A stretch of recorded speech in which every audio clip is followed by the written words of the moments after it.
Hello. Hi, how are you doing? Sorry, I thought they got lift off there. No problem. I'll keep going if you like. Yeah.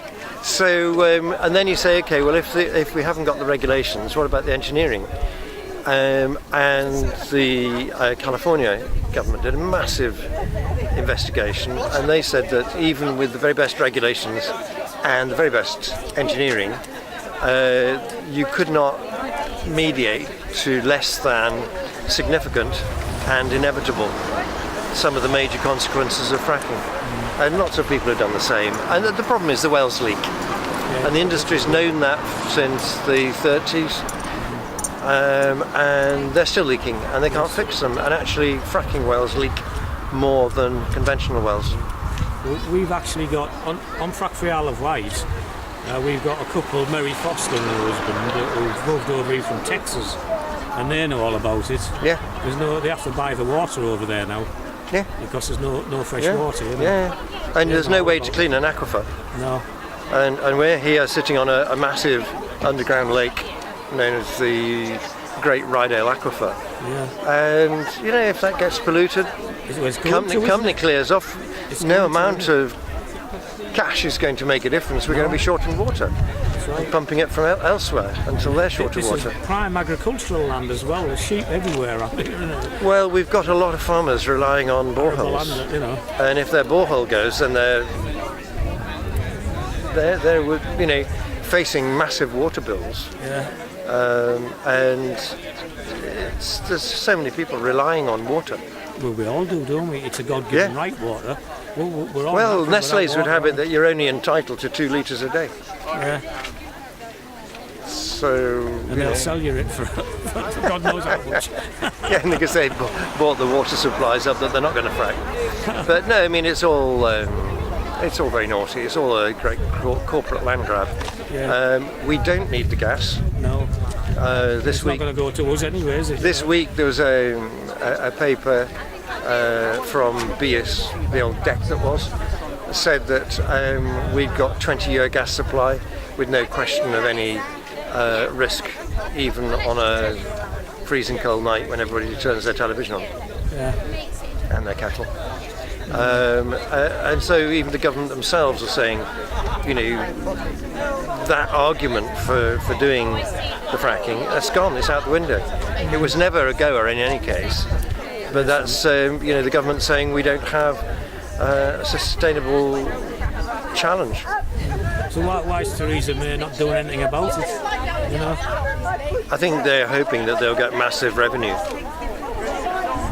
But given that fracking companies don't make a profit and they absorb huge subsidies and tax breaks, they're better off leading the world in solar, in using wind in various ways, and innovation. Well.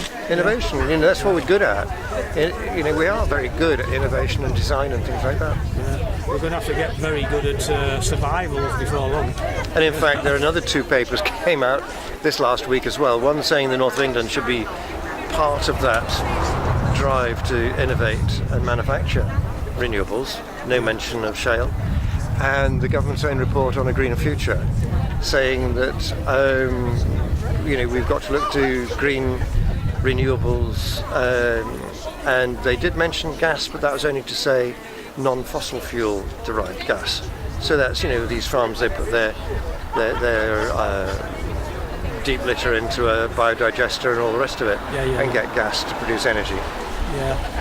But and then if you're burning anything, it's got to have carbon capture for the CO2. And so the days of fossil fuels are absolutely numbered.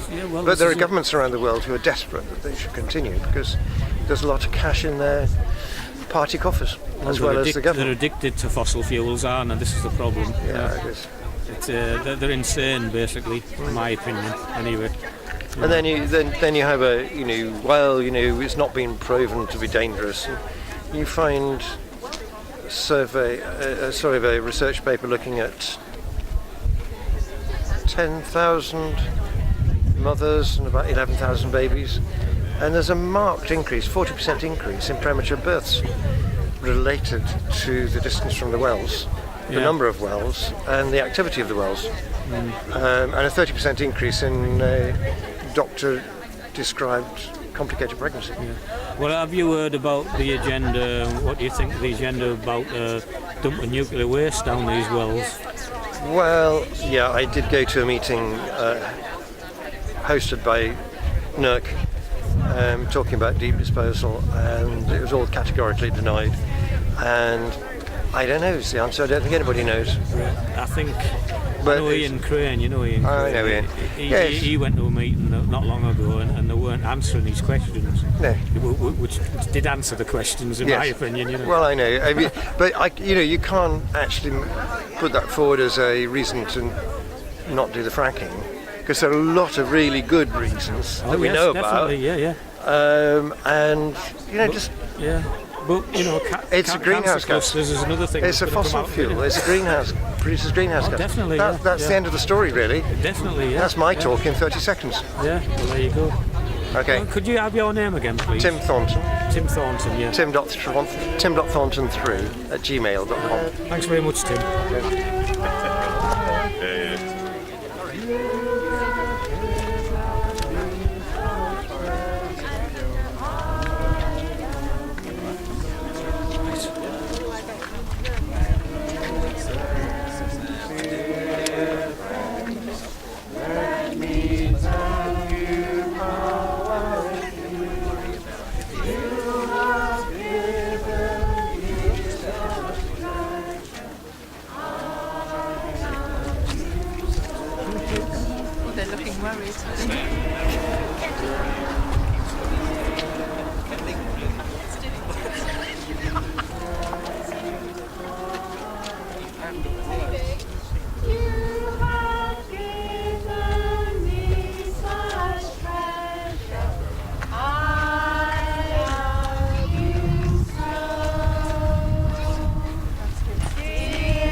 Very gentle tackling of the police. We're definitely non-violent. Thank you all for coming. It was a really rough week last week, and we had a hard time down here. But it's really good to see everyone here and present still and smiling still and recovered maybe from the weekend off and ready for an exciting week next week. we've got a few different people from different faiths and traditions here tonight to share some things with you. So first of all, I'd like to introduce Alison from the Quakers' Friends House in Pickering. I have a light to shine on the words, but I can't see them. Turn the lights on. Oh, that's a bit bright. That's all right. Now that could have some blue lights. Yeah, those lights are handy actually. Find it.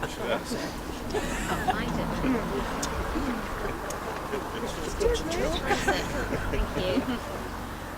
Oh yes. I'd like to read just a few words from Advices and Queries. We do not own the world, and its riches are not ours to dispose of at will. Show a loving consideration for all creatures, and seek to maintain the beauty and variety of the world. Work to ensure that our increasing power over nature is used responsibly with reverence for life. Rejoice in the splendour of God's continuing creation.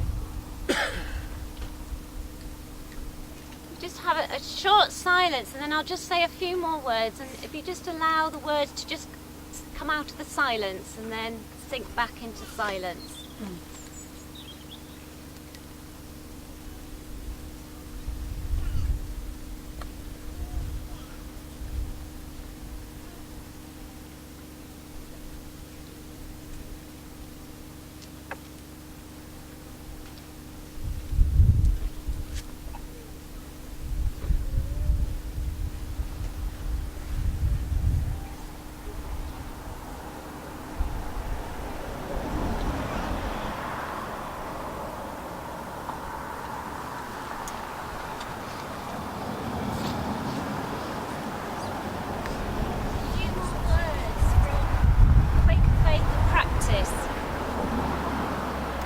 All species and the earth itself have interdependent roles within creation.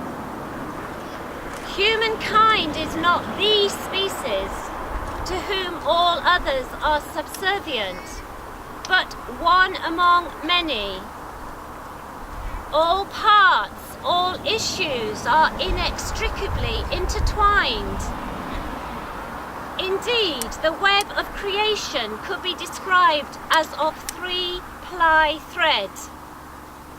Wherever we touch it, we affect justice and peace and the health of all everywhere. So all our testimonies, all our Quaker work, all our Quaker lives are part of one process of striving towards a flourishing, just and peaceful creation, the kingdom of God.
Okay, thank you very much, Alison. And I'd like to introduce next Noel Thornton, who follows the path of the Thich Nhat Hanh Buddhist tradition. Thich Nhat Hanh, the Zen Buddhist master, has written 10 letters, love letters to the earth, and I'd like to read one of them. Dear Mother Earth, I bow my head before you as I look deeply and recognize that you are present in me and that I am part of you. I was born from you and you are always present, offering me everything I need for my nourishment and growth. My mother, my father, and all my ancestors are also your children. We breathe your fresh air. We drink your clear water. We eat your nourishing food. Your herbs heal us when we're sick. You are the mother of all beings. I call you by the human name Mother, and yet I know your mothering nature is more vast and ancient than humankind. We are just one young species of your many children. All the millions of other species who live or who have lived on Earth are also your children. You aren't a person, but I know you are not less than a person either. You are a living, breathing being in the form of a planet. Each species has its own language, yet as our mother, you can understand us all. That is why you can hear me today as I open my heart to you and offer you my prayer. Dear Mother, wherever there is soil, water, rock, or air, you are there, nourishing me and giving me life. You are present in every cell of my body. My physical body is your physical body, and just as the sun and stars are present in you, they are also present in me. You are not outside of me, and I am not outside of you. You are more than just my environment. You are nothing less than myself. I promise to keep the awareness alive that you are always in me, and I'm always in you. I promise to be aware that your health and well-being is my own health and well-being. I know I need to keep this awareness alive in me for us both to be peaceful, happy, healthy, and strong.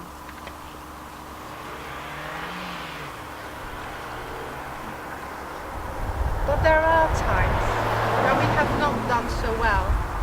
There are times when we have not loved you enough.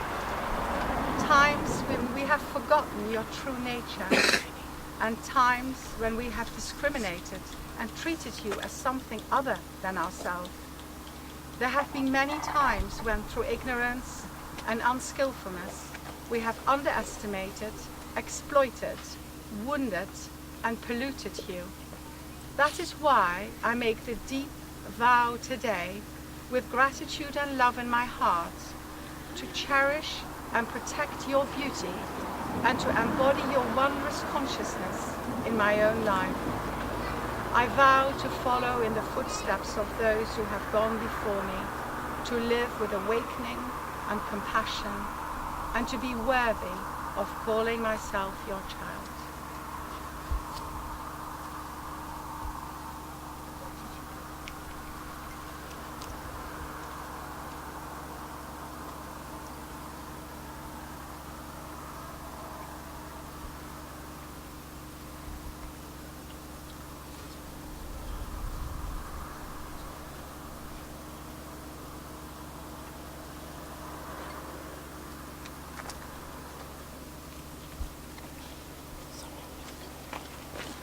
And they don't really need any introduction, but here they are, Jackie and Graham.